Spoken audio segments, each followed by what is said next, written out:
बिस्मिल्लाहिर्रहमानिर्रहीम। अस्सलाम वालेकुम। Welcome back to my YouTube channel. Dear students, नवा चैप्टर हम स्टडी कर रहे थे। टॉपिक हमारे पास आज है role of nitrogen and magnesium. अब जो प्लांट है, प्लांट्स के अंदर नाइट्रोजन और मैग्नीशियम का क्या रोल होता है, इसको हम आज देखेंगे। वन बाय वन दोनों को हम देखेंगे। सबसे पहले हम नाइट्रोजन को देखते हैं कि इसका क्या रोल है। तो डियर स्टूडेंट्स, जो नाइट्रोजन है ये नेसेसरी पार्ट है प्रोटीन का। इसके साथ साथ ये एंजाइम्स का अहम पार्ट है। फिर इसके साथ साथ ये न्यूक्लिक एसिड का नेसेसरी पार्ट है और ये क्लोरोफिल के अंदर भी मौजूद होता है। तो हम ये भी कह सकते हैं कि ये क्लोरोफिल का भी अहम या ज़रूरी हिस्सा होता है। मतलब नेसेसरी से मुराद ये है कि अगर नाइट्रोजन नहीं होगा तो प्रोटीन भी नहीं बनेगी, एंजाइम्स नहीं बनेंगे, न्यूक्लिक एसिड नहीं बनेगा और आपके पास क्लोरोफिल भी नहीं बनेगा। तो इन सारों के बनने के लिए हमें नाइट्रोजन का होना क्या है, बहुत ज़रूरी है। अब जो नाइट्रोजन है इसका और क्या रोल होता है प्लांट्स के अंदर। ये प्लांट्स की, डियर स्टूडेंट्स, रैपिड ग्रोथ के अंदर इसका बड़ा अहम रोल होता है। तो ऐसे प्लांट जिनके पास नाइट्रोजन की कमी होती है तो उनकी ग्रोथ जो है वो स्लो हो जाती है। अगर जिसके पास सही अमाउंट के अंदर या ज़्यादा मिकदार में मौजूद होगी तो उसकी ग्रोथ उतनी ही प्लांट की अच्छी होगी। फिर इसके अलावा ये और किस चीज़ के अंदर हेल्प करती है नाइट्रोजन प्लांट्स को, प्लांट्स की सीड जर्मिनेशन के अंदर अहम रोल अदा करती है। सीड जर्मिनेशन क्या होता है? बीज से आगे नए पौधे का निकलना या बनना, इस प्रोसेस को हम सीड जर्मिनेशन कहते हैं। इसके साथ साथ जो फ्रूट्स हैं, फ्रूट्स की बेहतर प्रोडक्शन करवाने के लिए भी हमें किसकी ज़रूरत होती है? नाइट्रोजन की ज़रूरत होती है। तो नाइट्रोजन जो है ये हेल्प करती है सीड जर्मिनेशन में भी और फ्रूट्स की प्रोडक्शन में। ज़्यादा फ्रूट अगर आप चाहते हैं कि लगे तो आपको नाइट्रोजन प्रोवाइड करना पड़ेगा अपने प्लांट्स को। फिर इसके साथ साथ ये जो फ्रूट्स इसके ऊपर लगते हैं तो इसकी जो क्वालिटी है या क्वालिटी ऑफ फ्रूट्स आप कह लें, वो क्या करती है, नाइट्रोजन क्या करेगा, उसको इम्प्रूव करता है या बेहतर करता है। तो ये हेल्प करता है इन सारे कामों के अंदर। नाइट्रोजन रैपिड ग्रोथ करवाता है, सीड जर्मिनेशन में हेल्प करेगा, फ्रूट प्रोडक्शन ज़्यादा करवाने में हेल्प करेगा, क्वालिटी को बेहतर करने में भी नाइट्रोजन का अहम रोल होता है। तो रूट्स जो हैं, अब नेक्स्ट क्वेश्चन डियर स्टूडेंट्स ये आ जाता है कि ये जो रूट्स प्लांट्स हैं ये नाइट्रोजन लेते कहाँ से हैं। अब इसमें एक थोड़ा सा कॉन्सेप्ट आपने समझना है कि जो हवा के अंदर नाइट्रोजन है ना, वो नाइट्रोजन की फॉर्म के अंदर ही मौजूद है। लेकिन मसला ये है, चाहे एनिमल्स हों या प्लांट्स हों, वो डायरेक्ट जो हवा के अंदर नाइट्रोजन है ना उसको अब्जॉर्ब नहीं कर सकते। तो अब फिर क्या करता है, तो जो प्लांट्स है वो नाइट्राइट्स या नाइट्रेट्स की फॉर्म के अंदर क्या करते हैं, नाइट्रोजन को अब्जॉर्ब करते हैं। अब जमीन में ऐसे कुछ बैक्टीरिया पाए जाते हैं जिसको, जैसे कि नाइट्रोसोमोनास है, तो ये क्या करते हैं, नाइट्रोजन को जो हवा में मौजूद है उसको कन्वर्ट करते हैं नाइट्राइट्स में।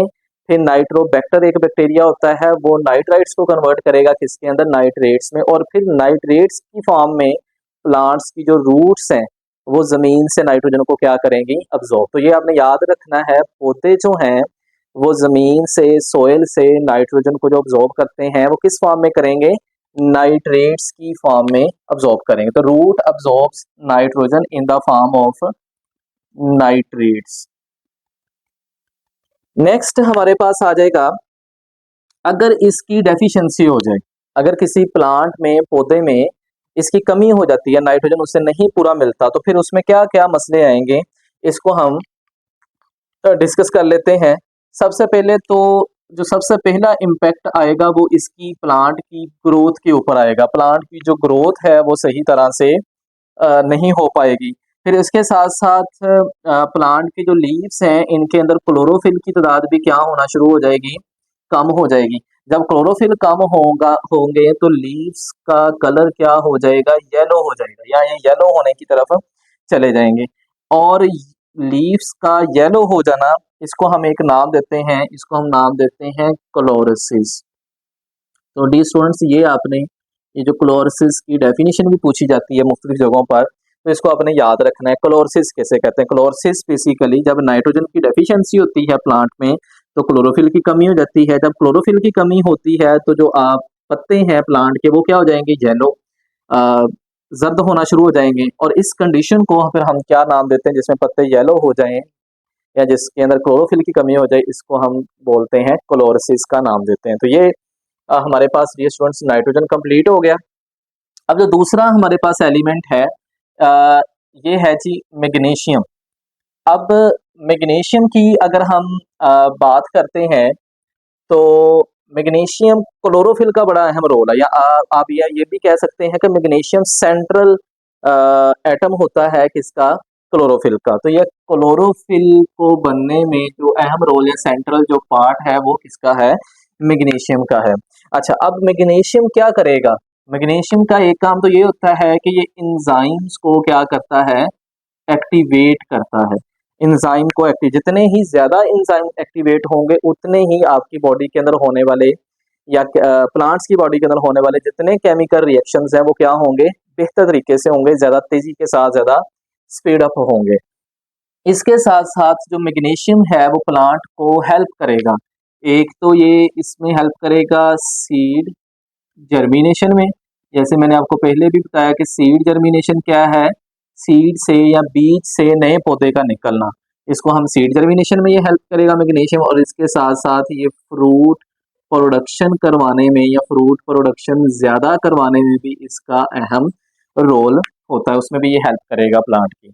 अच्छा, अब ये तो हो गए जी इसके क्या काम क्या है या इसके फंक्शंस क्या हैं। अब हम देखते हैं अगर मैग्नीशियम की डेफिशिएंसी हो जाए, डेफिशिएंसी मीन कमी हो जाए प्लांट की बॉडी के अंदर, तो क्या मसला होगा? जिसमें जो सबसे पहला मसला होगा, जो क्लोरोफिल के मॉलिक्यूल्स होंगे जो लीव्स के अंदर हैं, तो क्लोरोफिल क्या होना शुरू हो जाएगा? ब्रेक होना शुरू हो जाएगा। जब ये ब्रेक होगा तो जो आपके पत्ते हैं वो क्या होना शुरू हो जाएंगे? Yellowing of leaves. जो पत्ते हैं वो क्या होना शुरू हो जाएंगे? येलो होना शुरू हो जाएंगे। और इस कंडीशन को, जैसे हमने पीछे भी कहा कि क्लोरोफिल की कमी से जो पत्ते येलो होते हैं, इसको हम क्या नाम देते हैं?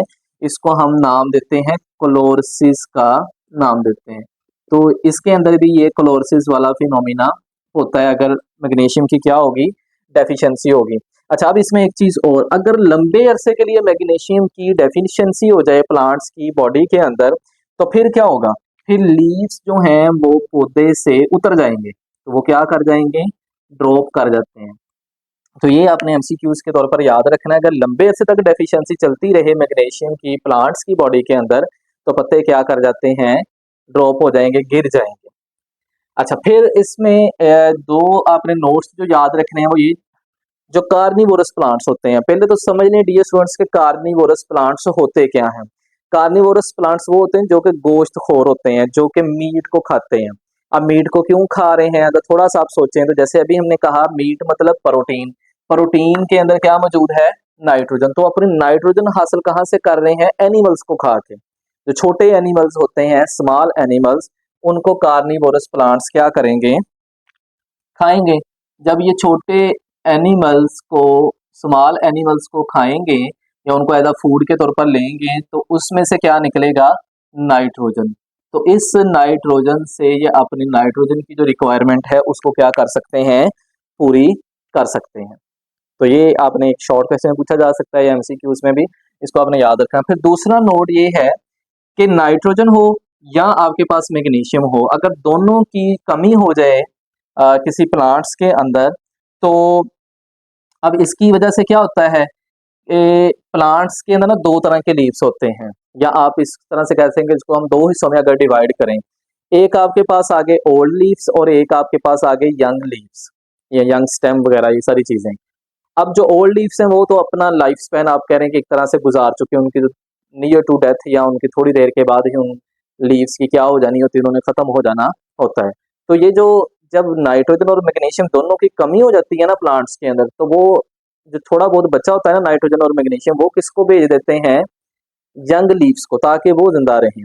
जो ओल्ड लीव्स हैं उनके अंदर क्या हो जाएगी? नाइट्रोजन और मैग्नीशियम की बहुत ज्यादा फिर कमी हो, तो एलिमेंट्स को जो है वो ट्रांसपोर्ट कर दिया जाएगा। अब इनको ट्रांसपोर्ट करके कहाँ पर भेज दिया जाएगा? यंग लीव्स के पास दे दिया जाएगा। इस तरह से यंग लीव्स की तो किसी ना किसी हद तक चलें डेफिशिएंसी कंप्लीट हो जाएगी, लेकिन जो ओल्ड लीव्स होंगे उनके अंदर क्या हो जाएगी, इनकी बहुत ज़्यादा कमी हो जाएगी, या वहाँ पर इनकी क्या हो जाएगी, डेफिशिएंसी हो जाएगी, जिसकी वजह से ये जो ओल्ड लीव्स हैं ये मुरझा जाएंगे, या आप कह लें कि ये क्या कर जाएंगे, ड्रॉप कर जाएंगे।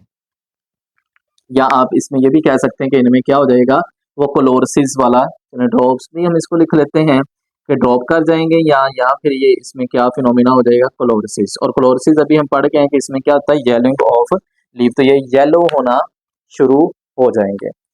तो ये अहम नोट्स है, ये भी दोनों आपने शॉर्ट क्वेश्चन के तौर पर याद रखने हैं। तो ये आज का हमारा लेक्चर जो है ये कंप्लीट हुआ। मिलते हैं नेक्स्ट लेक्चर में, तब तक के लिए stay connected. Thank you and अल्लाह हाफिज़।